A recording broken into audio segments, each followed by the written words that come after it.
کہتے ہیں ربیہ بن کعب اسلمی رضی اللہ عنہ کہتے ہیں کہ میں اللہ کے نبی صلی اللہ علیہ وسلم کی خدمت کیا کرتا تھا تو آپ کے لیے وضو کا پانی لاتا، آپ کی ضروریات میں آپ کا ساتھ دیتا، آپ کی خدمت کیا کرتا تھا۔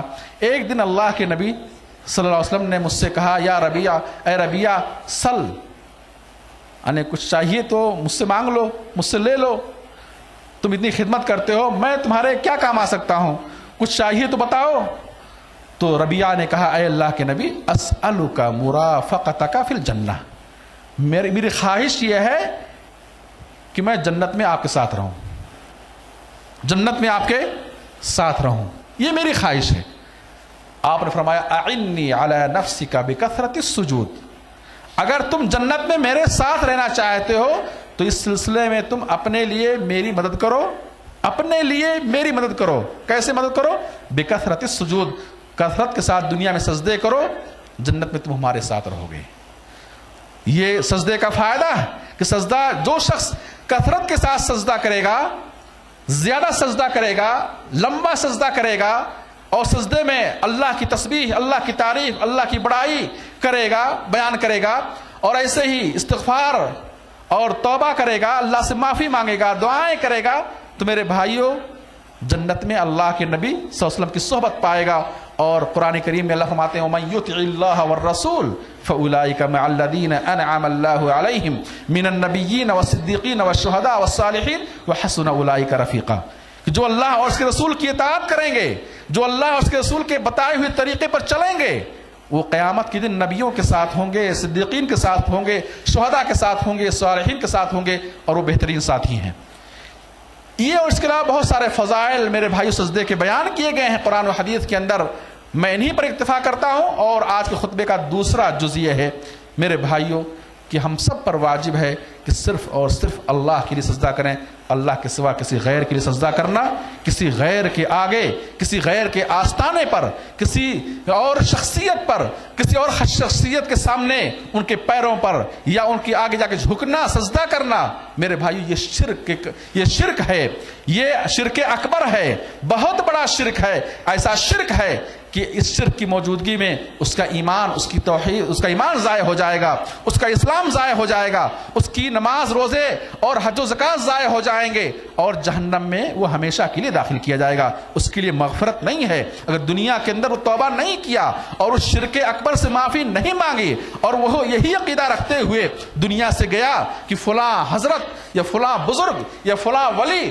یا فلاں نبی اس قابل ہیں کہ ان کے آگے جھکا جائے، ان کے لیے سجدہ کیا جائے، فلاں درگاہ، فلاں آستانہ، فلاں جگہ یہ اس قابل ہے کہ جا کر وہاں سجدے کیا جائے، اگر وہ یہ عقیدہ رکھتے ہوئے دنیا سے رخصت ہوا تو ہمیشہ کے لیے جہنم میں ہوگا۔ اس لیے کہ سجدہ غیر اللہ کے لیے کرنا شرک اکبر ہے، اور شرک اکبر کا مرتکب میرے بھائیوں ہمیشہ کے لیے جہنم میں ہوگا، جنت اس کے لیے حرام ہے، جنت اس کے لیے حرام ہے۔ اس سلسلے میں آئیں دیکھیں قرآن کریم میں اللہ سبحانہ وتعالیٰ نے مختلف آیتوں میں ہم بندوں کو اس بات کا حکم دیا کہ ہم غیر اللہ کے لیے سجدہ نہ کریں۔ لا تسجدوا للشمس ولا للقمر واسجدوا للہ الذی خلقہن، اللہ فرماتے ہیں کہ نہ تم سورج کے آگے جھکو، نہ چاند کے آگے جھکو اس ہستی کے آگے جو ان سب کا خالق ہے، جو ان سب کا خالق، سورج ہو، چاند ہو، پانی ہو، پتھر ہو، انسان ہو، کوئی بھی ہستی ہو، کسی کے آگے جھکنا، سجدہ کرنا جائز نہیں ہے۔ جو ان سب کا خالق ہے، جو ان سب کا مالک ہے، جو ان سب کا رازق ہے، میرے بھائی وہ ہستی اس بات کا حقدار ہے کہ اس کے آگے جھکا جائے، اس کے لیے سجدہ کیا جائے۔ اس سلسلے میں میں ایک حدیث بیان کرتا ہوں صحیح ابو داؤد کے اندر، صحیح سنن ابی داؤد، جس کو علامہ البانی رحمہ اللہ نے سنن ابی داؤد میں مذکور صحیح احادیث کو ایک جگہ جمع کیا، اس کا نام رکھا صحیح سنن ابی داؤد، اور ضعیف احادیث کو ایک جگہ الگ کیا، اس کا نام رکھا ضعیف سنن ابی داؤد۔ بہرکیف صحابی رسول قیس بن سعد رضی اللہ عنہ سے مروی ہے، اس حدیث کو بہت ہی غور سے سنیں، اور اس قسم کے واقعے اور بھی صحابہ کرام سے ثابت ہیں، لیکن میں ایک واقعے کو بیان کرنے پر اکتفا کرتا ہوں۔ قیس بن سعد رضی اللہ عنہ کہتے ہیں کہ میں یمن آیا.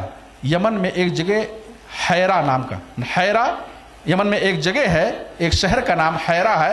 کہتے ہیں کہ میں حیرہ آیا اور حیرہ میں نے لوگوں کو دیکھا کہ وہ اپنے حاکم کے آگے سجدہ کرتے ہیں، اپنے حاکم کے آگے سجدہ کرتے ہیں.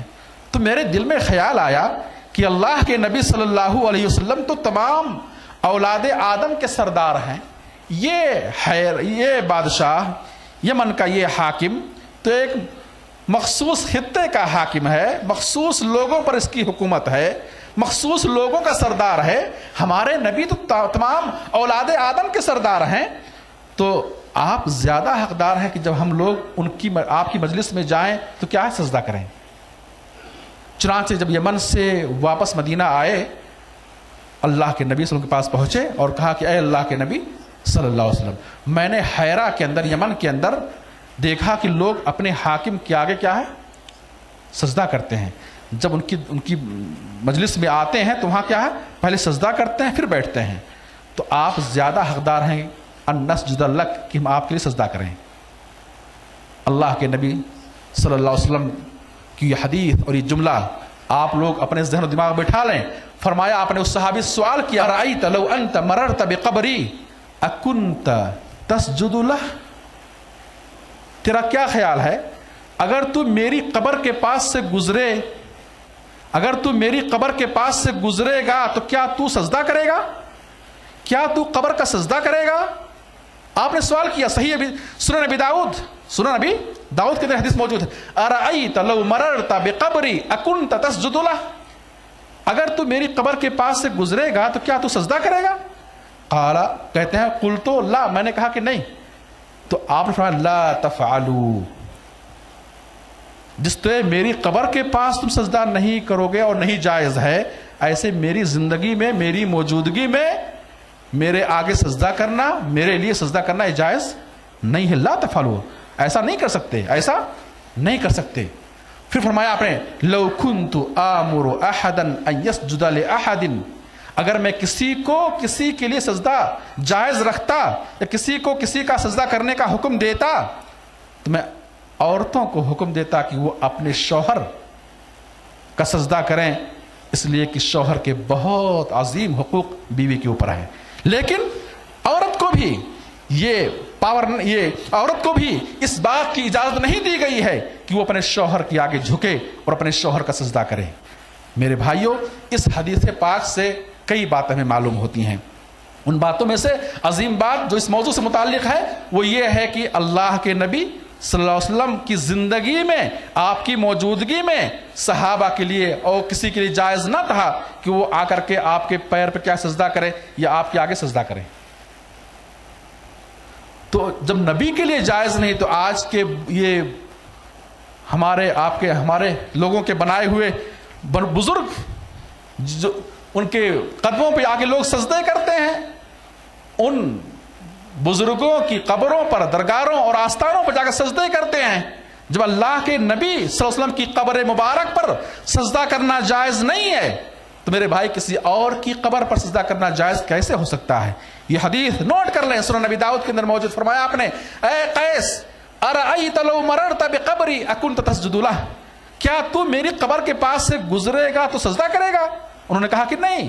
کہا تو ابھی بھی تم سجدہ نہیں کر سکتے ہو، نہ میری زندگی میں نہ میرے مرنے کے بعد، نہ میری زندگی میں نہ میرے مرنے کے بعد. جب اللہ کے نبی صلی اللہ علیہ وسلم کے آگے سجدہ کرنا جائز نہیں ہے تو پھر کسی اور امتی، کسی اور ولی و صالح، چاہے وہ اپنے تقوی و پرہیزگاری میں میرے بھائیوں آسمان چھو رہا ہو، وہ تقوی و پرہیزگاری کی اعلیٰ مقام تک پہنچ گیا ہو، وہ اللہ کے نبی صلی اللہ علیہ وسلم کے مقام تک نہیں پہنچ سکتا ہے، وہ آپ کے تقوی کے برابر نہیں پہنچ سکتا ہے. آپ نے تو صحابہ کرام کو مخاطب کیا کہ انی اخشاکم للہ، میں تم سب سے زیادہ اللہ سے ڈرنے والا ہوں، میں تم سب سے زیادہ اللہ سے ڈرنے والا ہوں. میرے بھائی، اس حدیث سے یہ بات معلوم ہوئی کہ اللہ کے سوا کسی اور کے لیے سجدہ کرنا جائز نہیں ہے، اللہ کے سوا کسی اور کے آستانے پر، کسی اور کی قبر پر جا کر سجدہ کرنا جائز نہیں ہے. یہ سجدہ صرف اور صرف کس کے لیے خاص ہے؟ اللہ کے لیے خاص ہے. اور میرے بھائیوں، اللہ کسی کے سجدے کا محتاج نہیں ہے. اللہ کسی کے سجدے کا محتاج نہیں ہے۔ اللہ سبحانہ و تعالیٰ نے ایسی مخلوقات اور اتنی مخلوقات پیدا فرمائی ہیں، بے شمار مخلوقات پیدا فرمائی ہیں جو سب کے سب کیا اللہ کے لیے سجدہ کر رہی ہے۔ انسان ہے اور جنات ہے جو اللہ کے سجدے سے بغاوت کر رہا ہے، ورنہ انسان اور جنات کے علاوہ جتنی مخلوقات ہیں وہ سب کے سب اللہ کے لیے سجدہ کر رہی ہیں۔ قرآن کریم میں اللہ فرماتے ہیں وَلِلَّهِ يَسْجُدُ مَنْ فِي السَّمَاوَاتِ وَالْأَرْضِ وَلِلَّهِ يَسْجُدُ مَنْ فِي السَّمَاوَاتِ وَالْأَرْضِ طَوْعًا أَوْ كَرْهًا وَظِلَالُهُمْ بِالْغُدُوِّ وَالْآصَالِ کہ آسمان میں جتنی مخلوقات ہیں، آسمان میں جتنے لوگ ہیں، اور کون ہیں وہ؟ فرشتے۔ کتنے فرشتے ہیں؟ فرشتوں کی تعداد کا کوئی اندازہ نہیں۔ حدیث ہے میرے بھائیوں، صحیح بخاری کے اندر روایت موجود ہے، آپ فرماتے ہیں آسمان بوجھ سے چرچرا رہا ہے اور اس کو حق ہے کہ وہ چرچرائے۔ آپ فرماتے ہیں ما من فیہا موضع 4 اصابع الا ملک واضع جبہتہ ساجدا للہ، کہ آسمان میں 4 انگلی کے برابر بھی ایسی کوئی جگہ خالی نہیں ہے جہاں اللہ کا کوئی فرشتہ سجدہ ریز نہ ہو۔ اللہ ہمارے سجدے کا محتاج ہے۔ کتنا بڑا آسمان، 7 آسمان، ایسی کوئی جگہ آسمان میں خالی نہیں ہے جہاں اللہ کا فرشتہ سجدے میں نہ ہو۔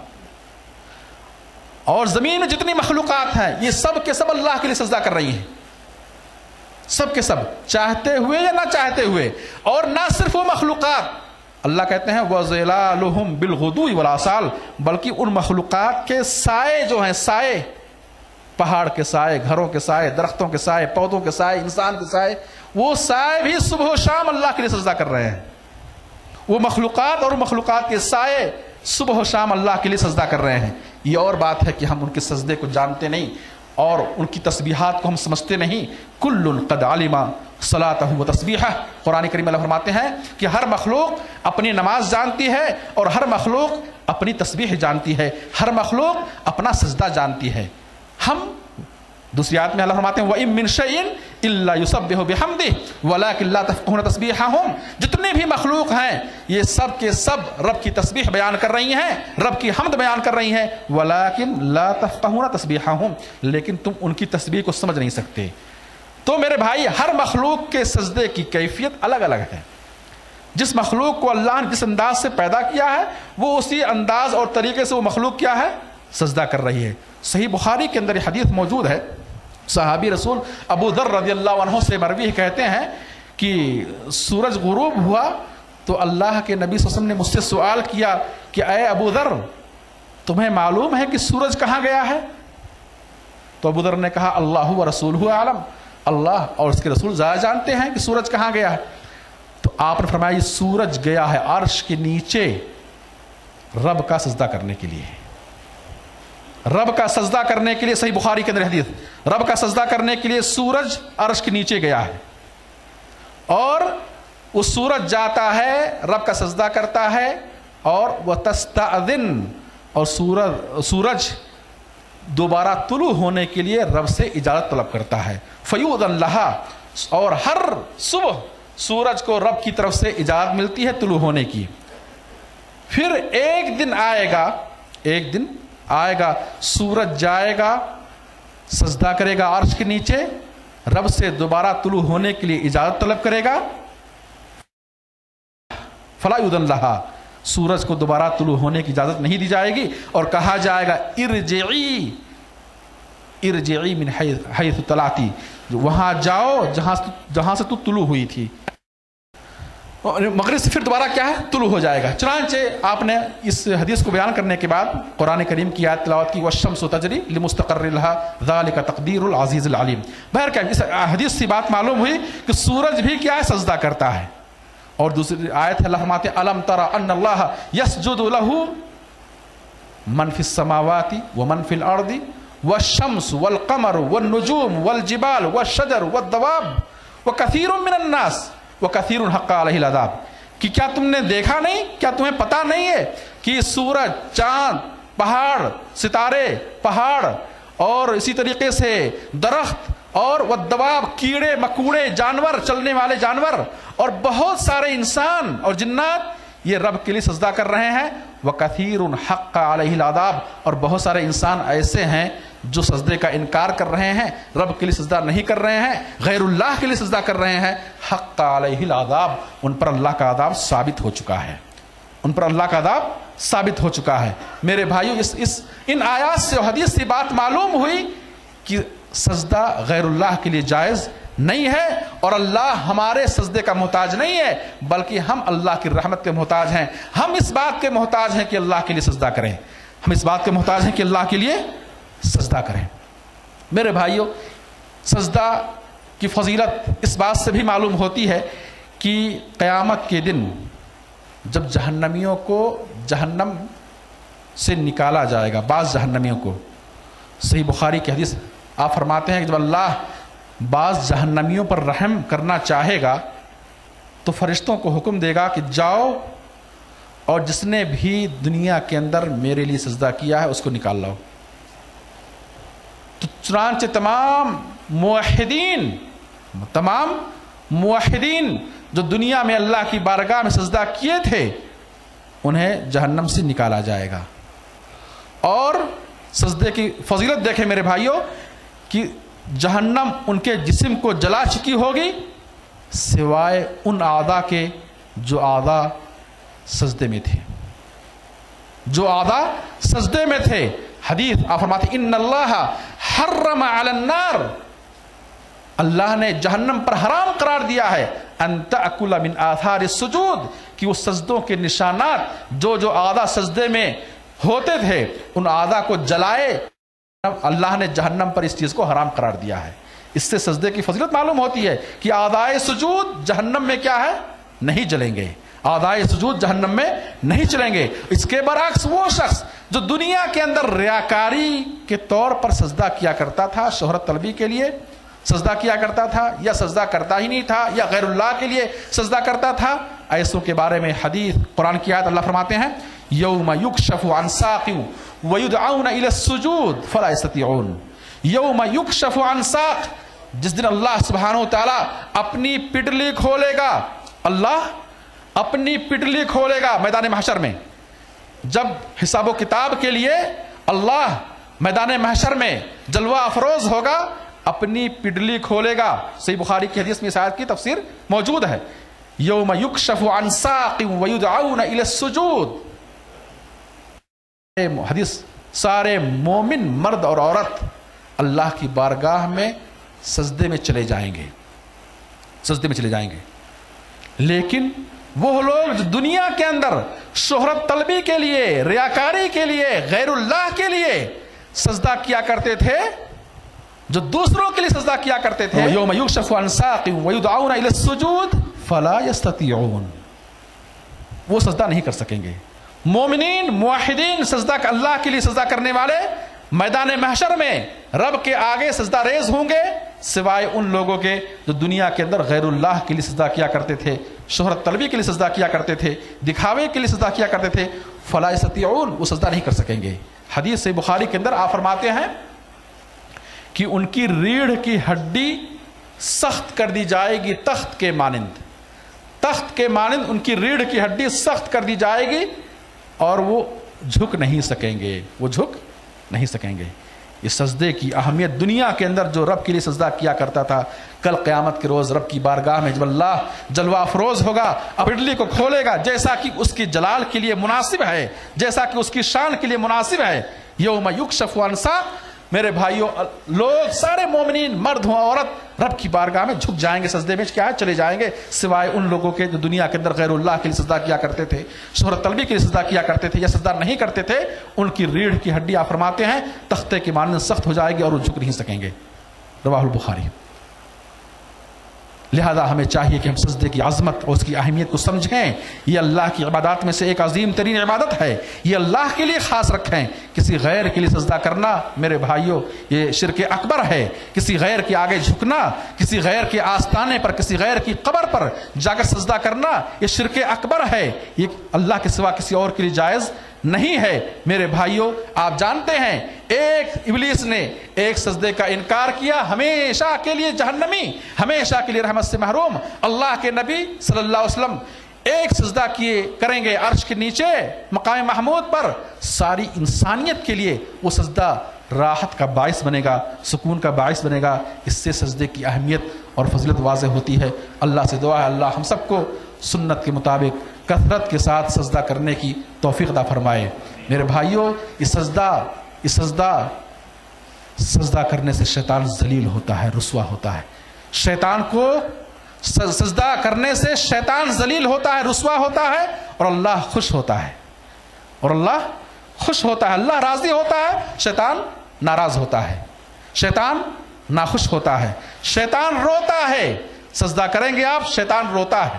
صحیح مسلم کی حدیث آپ فرماتے ہیں اذا قرأ ابن آدم السجدہ، جب آدم کی اولاد سجدہ کرتی ہے اور آیت سجدہ کو پڑھتی ہے، انسان جب آیت سجدہ کو پڑھتا ہے اور سجدہ کرتا ہے، کیا کرتا ہے؟ سجدہ کرتا ہے. اعتزل الشیطان وهو یبکی، شیطان الگ ہو کر کے رونے لگتا ہے. شیطان الگ ہو کر کے رونے لگتا ہے. جو شخص قرآن پڑھتے ہوئے جب آیت سجدہ پہنچتا ہے اور سجدہ کرتا ہے تو شیطان الگ ہو کر کیا ہے؟ رونے لگتا ہے. کہتا ہے امر ابن آدم بالسجود فسجد فلہ الجنہ وامرت بالسجود فابیت فلی النار، رواہ مسلم. شیطان کہتا ہے کہ ابن آدم کو سجدے کا حکم ہوا، اس نے جنت ہے. مجھے سجدے کا حکم ہوا، میں نے سجدہ نہیں کیا، انکار کیا، میرے لیے جہنم ہے. ایک مسئلہ اور واضح کر دوں اس موضوع سے متعلق. بعض لوگ یہ سمجھتے ہیں اور یہ کہتے ہیں کہ بھائی ہم جو قبروں پر سجدہ کرتے ہیں یا بزرگوں کے آگے سجدہ کرتے ہیں یہ سجدہ سجدے تعظیمی ہے، یہ وہ سجدہ نہیں ہے جو 7 اعضاء پر ہوتا ہے، جو نماز میں ہوتا ہے، وہ سجدہ نہیں ہے، یہ سجدے تعظیمی ہے. میرے بھائی اس امت محمدیہ میں سجدے تعظیمی بھی غیر اللہ کے لیے حرام ہے. اس امت محمدیہ میں سجدے تعظیمی بھی غیر اللہ کے لیے حرام ہے. اگر کوئی ہستی سجدے تعظیمی کا حقدار ہے اس امت میں تو کون ہے وہ؟ اللہ کے نبی صلی اللہ علیہ وسلم، خلفائے راشدین، وہ صحابہ. ان سے بڑھ کر کوئی متقی بزرگ ولی و صالح ہو سکتا ہے؟ نہیں، ان سے بڑھ کر کوئی نہیں ہو سکتا ہے. اللہ کے نبی صلی اللہ علیہ وسلم نے اس صحابی سے یہ سوال کیا کیا تم میری قبر کے پاس سے گزرو گے تو سجدہ کرو گے؟ انہوں نے کہا کہ نہیں. کہا اب بھی نہ کرو، اب بھی نہیں کر سکتے. تو کیا اللہ کے نبی صلی اللہ علیہ وسلم کی قبر مبارک اس تعظیم کا حقدار نہیں ہے؟ اگر یہ سجدے تعظیمی کسی قبر کے لیے جائز ہوتا، سجدے تعظیمی کسی بزرگ اور ولی اور صالح اور نیک بندے کے لیے جائز ہوتا تو میرے بھائیو اللہ کے نبی صلی اللہ علیہ وسلم اور آپ کی قبر مبارک، صحابہ اور ان کی قبر مبارک زیادہ حقدار ہوتی ہیں کہ وہ ان کے لیے کیا ہے؟ سجدے تعظیمی کریں. لیکن اللہ کے سوا کسی اور کے لیے سجدہ کرنا جائز اور درست نہیں ہے. اللہ ہم سب کو توحید سمجھنے کی توفیق عطا فرمائے اور ہم سب کو ہر قسم کے خرافات سے محفوظ رکھے. آمین رب العالمین. اقول قولی هذا واستغفر الله لي ولكم ولسائر المسلمين فاستغفروه انه هو الغفور الرحيم.